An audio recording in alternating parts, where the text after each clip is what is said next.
Bayan ng Marites, tuloy po ang ligaya! Aba, may bagong video serye si Mr. Saldico na nilabas ngayon Nobyembre 24. Ito po ang ika-4 niyang video ukol sa flood control scam na dinadawit niya ang Pangulo at ang dating speaker pero may markang part 1. Woo! Ibig sabihin, may mga kasunod pa po ito. Mabuhay ang mga Marites at ang mga DDS! Bago natin ibigay ang bagsak na grado ng pasabog na ito ni Saldico, meron lang tayong ilang tanong. Una, bakit parang bagong paligo si Saldico sa latest niyang video? Woo! At bakit parang wala siyang ligo dun sa tatlong nauna?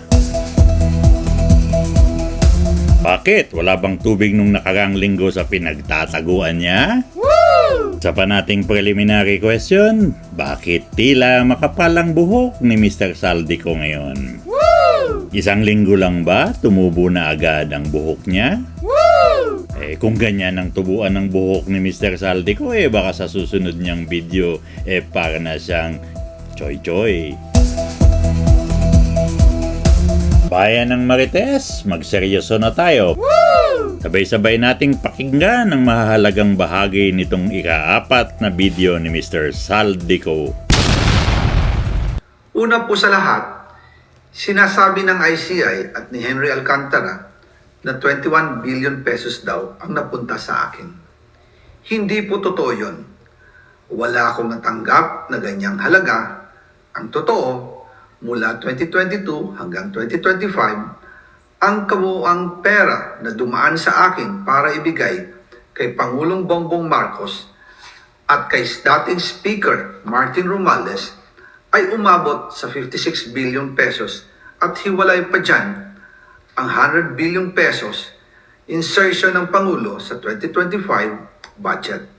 Wow! Ayan na naman si Mr. Saldico kesyo wala daw siyang natanggap na kickback para sa kanyang sarili. Lahat daw ay napunta kay Pangulong Marcos at kay dating Speaker Martin Romualdez. Woo! Yan ang mga testimonyang wala sa hulog.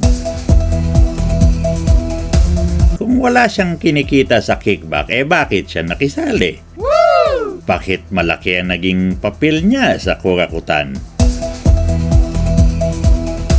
Kung siya ay pinilit na patakbuhin ng bilyong-bilyong kurakutan, bakit hindi siya tumanggi? Woo! Bakit hindi siya nagbitiw bilang chairman ng House Appropriations Committee kung pagagawin siya ng kalokohan pero wala naman palang pakinabang? Woo!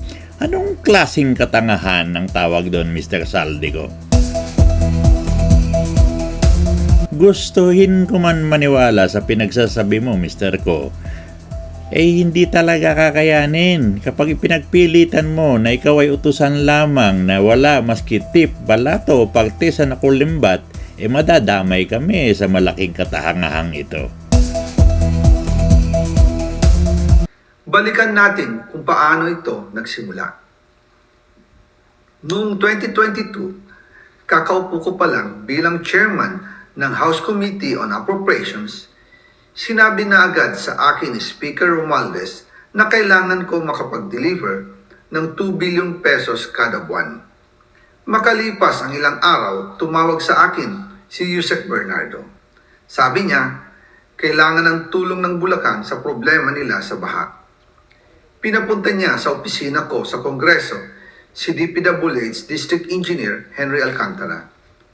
Sa naging meeting namin ni Alcantara, siya mismo ang nag-offer kung paano ang hatian sa mga proyekto ng DPWH.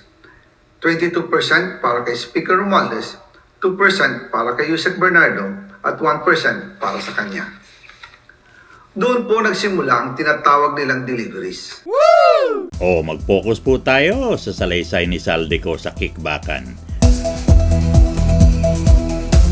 Binigyan daw di umano ni Martin Romualdez ng kota si Saldico ang mag-deliver ng 2 billion bawat buwan.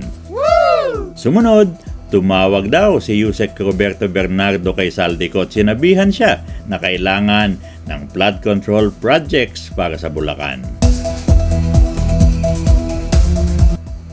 Susunod na eksena, dumating si Bulacan District 1 Engineer Henry Alcantara sa opisina ni Saldico.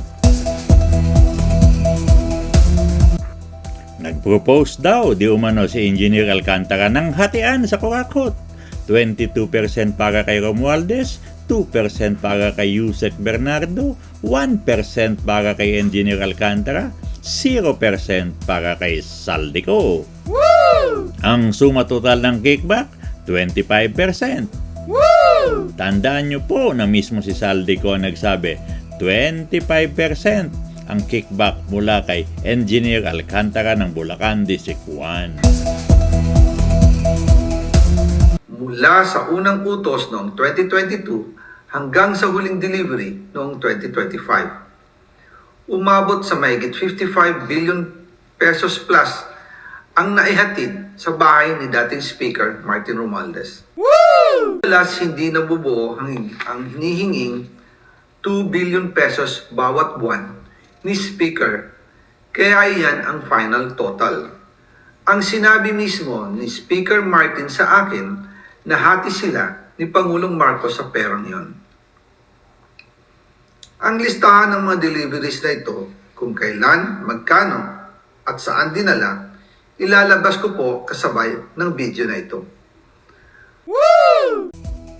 O ayan, maliwanag po ang sinabi. Ang na-deliver daw ni Saldico kay Martin Romualdez ay 55 billion pesos mula 2022 hanggang 2025. At dito po bumagsak ang grado ng testimonya ni Saldico. Nakalimutan niya yata na sa kanya mismo nanggaling na ang napagkasundo ang kickback di umano ni Martin Romualdez mula sa Bulacan First ay 22% lamang.